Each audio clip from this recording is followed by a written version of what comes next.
Buenos días, hoy vamos a resolver ejercicios de la EBAU del bloque de análisis. En concreto, vamos a trabajar la convocatoria de Castilla y León 2020 que tuvo lugar en septiembre. Comenzamos. Y el primer ejercicio del bloque de análisis dice lo siguiente. Se considera la función f de x, que como vemos es una función definida a trozos. Apartado A. Determinar el valor de m para que la función sea continua.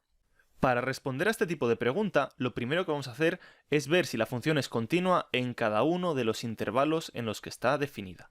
Así que comencemos, y de manera muy sencilla podremos decir que nuestra función es continua en el primer intervalo, el intervalo abierto menos 1, 2, por ser una función polinómica, y es que, como ya sabemos, toda función polinómica es continua durante toda la recta real, así que también lo será en un intervalo más pequeño. De igual manera, podemos decir que la función será continua en el intervalo abierto 2 infinito, el segundo intervalo, el segundo trozo. ¿Por qué? Pues por ser también una función polinómica. Y repito, toda función polinómica es continua en toda la recta real y por tanto en un intervalo más pequeño también lo será. Ahora bien, ¿qué ocurre cuando la función pasa de ser de una forma a ser de otra?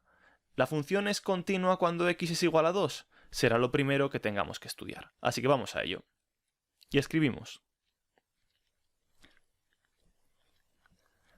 Estudiemos su continuidad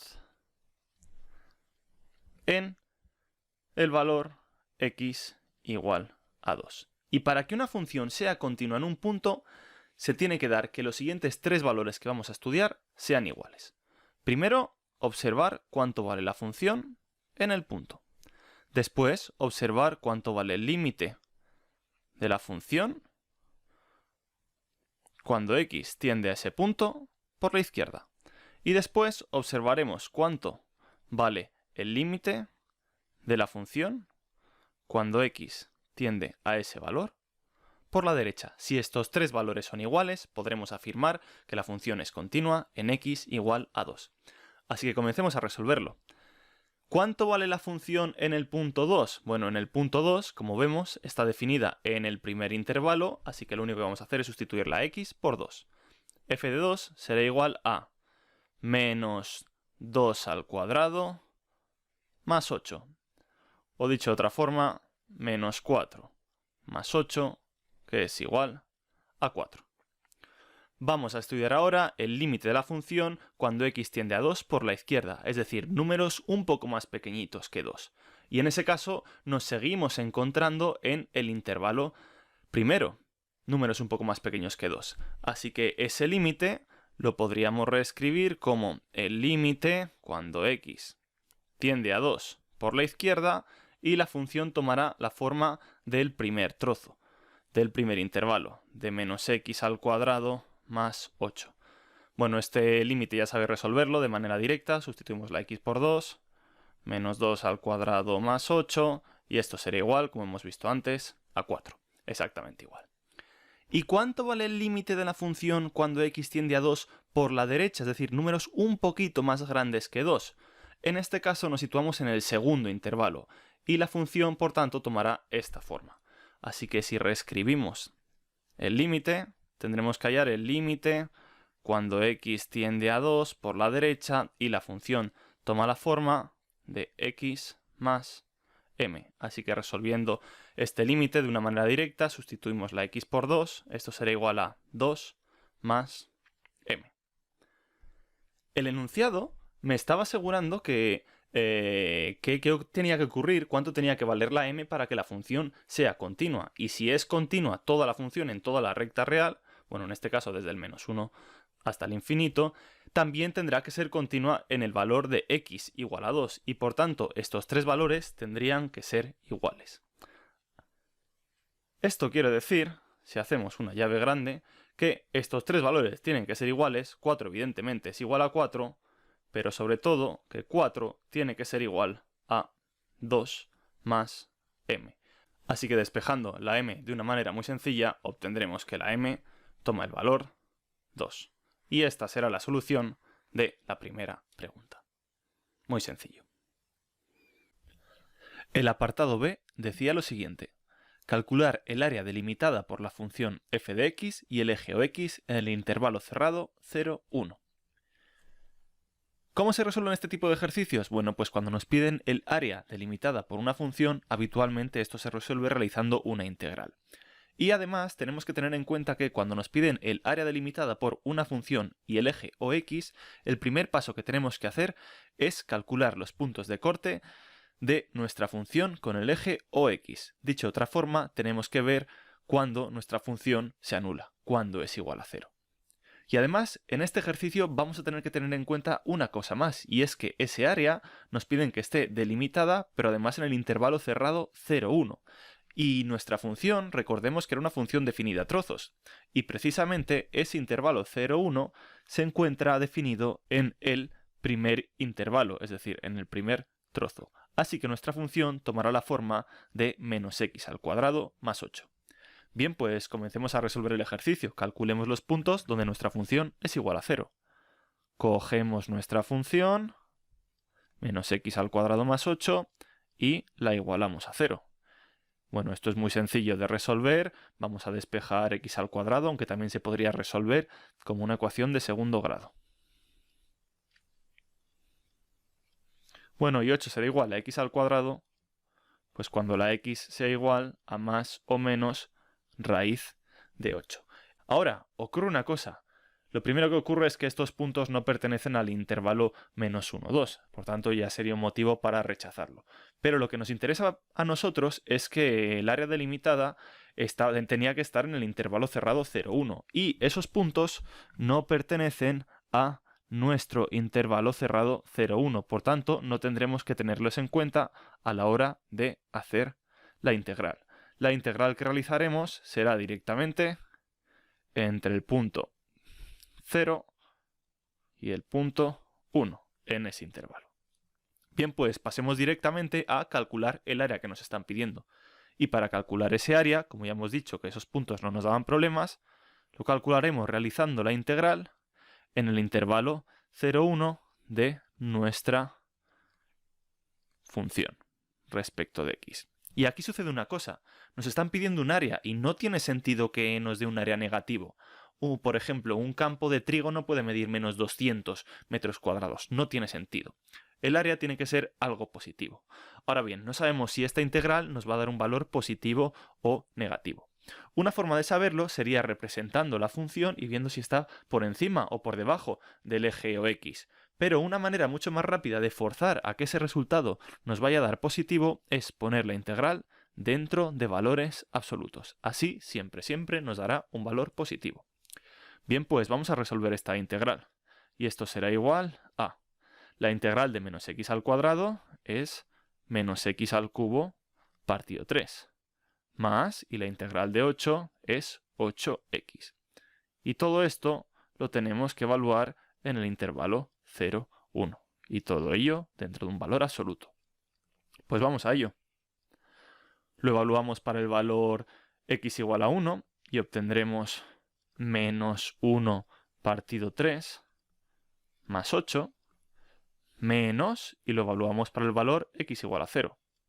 Que será simplemente menos 0 al cubo partido 3 es 0, más 8 por 0, 0. Muy sencillo. Y todo dentro de un valor absoluto. Bien, pues si hacemos estas cuentas, esto será igual a 23 tercios en valor absoluto, o lo que es lo mismo, 23 tercios.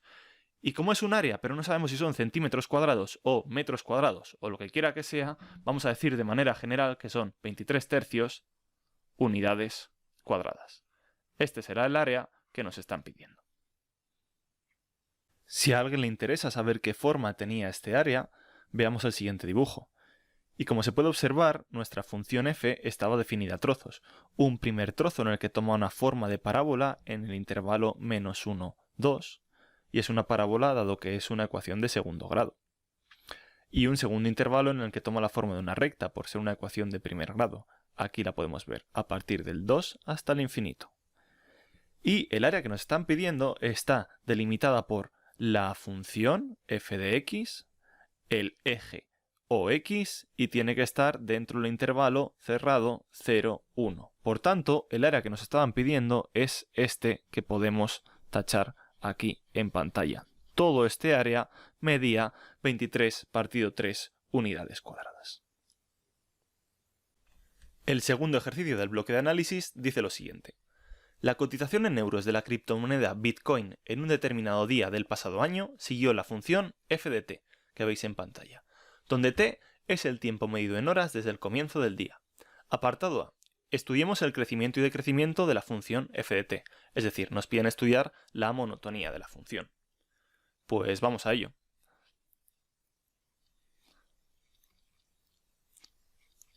Estudiemos su monotonía. Y como ya sabréis, para estudiar su monotonía, lo que vamos a hacer es trabajar con la primera derivada. Calculemos la primera derivada de nuestra función. Es una derivada muy sencilla. La derivada de 20t al cuadrado es 2 por 20 por t, o lo que es lo mismo, 40t. Menos, y la derivada de 200t es 200. La derivada de 1000 es 0, para eso no lo ponemos. Y para estudiar la monotonía de una función hay que igualar la primera derivada a 0. Así que tenemos que resolver esto tan sencillo que vemos aquí. Vamos a ello. Despejamos la t en los pasos que sean necesarios. Y la t será igual a 200 partido 40, o lo que es lo mismo, 5. T igual a 5 será un posible extremo relativo. ¿Cómo saber si es máximo o cómo saber si es mínimo? O si no es nada siquiera, bueno, pues podríamos utilizar la segunda derivada. Pero ya que nos están pidiendo en el apartado A estudiar el crecimiento y decrecimiento de la función, vamos a hacerlo de una manera un poco más sencilla. Vamos a dibujar la recta de los números reales, que va desde el 0 hasta el infinito. ¿Por qué desde el 0 hasta el infinito? Bueno, pues porque no tiene sentido en un problema contextualizado hablar de un tiempo negativo, que ha ocurrido a las menos 2 horas, a las menos 5 horas. No. Empezaremos a pensar a partir de las 0 horas, hasta un total de 24 horas que tiene el día. Tenemos un posible extremo relativo en t igual a 5, así que vamos a dibujarlo por aquí. Ahora, para saber si la función crece o decrece en cada uno de estos dos intervalos que tenemos dibujados, vamos a tomar un valor cualquiera de cada intervalo y ver qué signo tiene la primera derivada de la función. Por ejemplo, para el primer intervalo se me ocurre tomar el valor t igual a 1, así que si probamos f' de 1 y lo calculamos, esto será igual a 40 por 1 menos 200, que es igual a menos 160. El valor es lo de menos, lo que importa es el signo, que nos ha dado un signo negativo, lo que quiere decir que la función será decreciente en todo ese intervalo, en el intervalo 0, 5. La función será decreciente. Y vamos a repetir el razonamiento con un valor cualquiera del intervalo 5, 24. Vamos a coger un valor sencillo, por ejemplo, el valor t igual a 6, y evaluar la primera derivada en el valor t igual a 6. Así que lo calculamos, 40 por 6 menos 200, es decir, 240 menos 200, esto es igual a 40. Una vez más, el valor es lo de menos, lo que nos importa es el signo. Es un número mayor que 0, un número positivo, y por tanto la función será creciente en el intervalo 5, 24. Con esto acabamos de dar respuesta al apartado A. Y algo mucho más útil, si la función es decreciente en el intervalo 0,5 y creciente en el intervalo 5,24, quiere decir que tenemos un mínimo relativo en el valor de t igual a 5.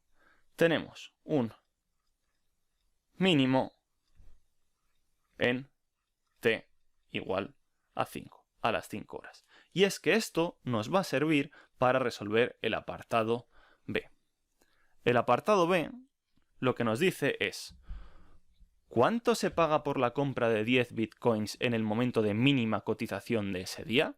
Es decir, a las 5 horas, cuando t es igual a 5.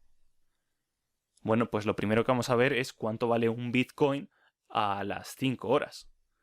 Es decir, vamos a calcular f de 5. ¿Cuánto vale la función cuando la t es igual a 5?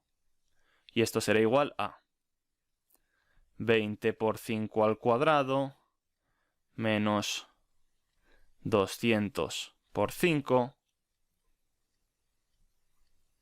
más 1000. Y si hacemos los cálculos, esto será igual a 500 euros, que vale un bitcoin. Pero ojo, me están preguntando por 10 bitcoins. Bueno, pues si un bitcoin vale 500 euros, 500 euros que vale cada bitcoin por 10 bitcoins será igual a 5.000 euros. Y acabamos de resolver este problema de manera muy sencilla. Como veis, ocupa muy poco, operaciones muy sencillas. Y en este examen de la EBAU, a la lista de problemas que normalmente suele haber, también se añadieron una serie de mini cuestiones, y entre ellas había una de análisis. Veámosla. Calcular el valor de a para que la función f de x, que veis en pantalla, corte al eje o x en el punto de abscisa x igual a 4. Si traducimos de una manera más sencilla el enunciado, lo que nos están pidiendo es que calculemos el valor de a para que la función f de x, si la evaluamos en el valor de x igual a 4, corte al eje o x, o lo que es lo mismo, sea igual a 0. Bueno, pues vamos a hacer eso. Vamos a probar cuánto es f de 4. Sustituimos las x por 4. Y obtendremos a por 4 al cuadrado menos 5 por a por 4 más 4, o lo que es lo mismo, tenemos 16a menos 20a más 4, es decir, menos 4a más 4, y como hemos visto, esto tiene que ser igual a 0. Bien, pues lo único que tenemos que hacer es despejar la a. 4 será igual a 4a. 4 partido 4 será igual a solución. La a es igual a 1. Una mini cuestión con una mini solución muy sencilla y son puntos asegurados en el examen. Si alguien se pregunta qué forma tiene la función cuando la a era igual a 1, tiene exactamente esta forma. X al cuadrado menos 5x más 4. Y efectivamente, si la dibujamos en GeoGebra, podemos observar que cuando la x es igual a 4, la función cortaba al eje o x. Dicho de otra forma, la función pasa por el punto 4, 0, como habíamos dicho.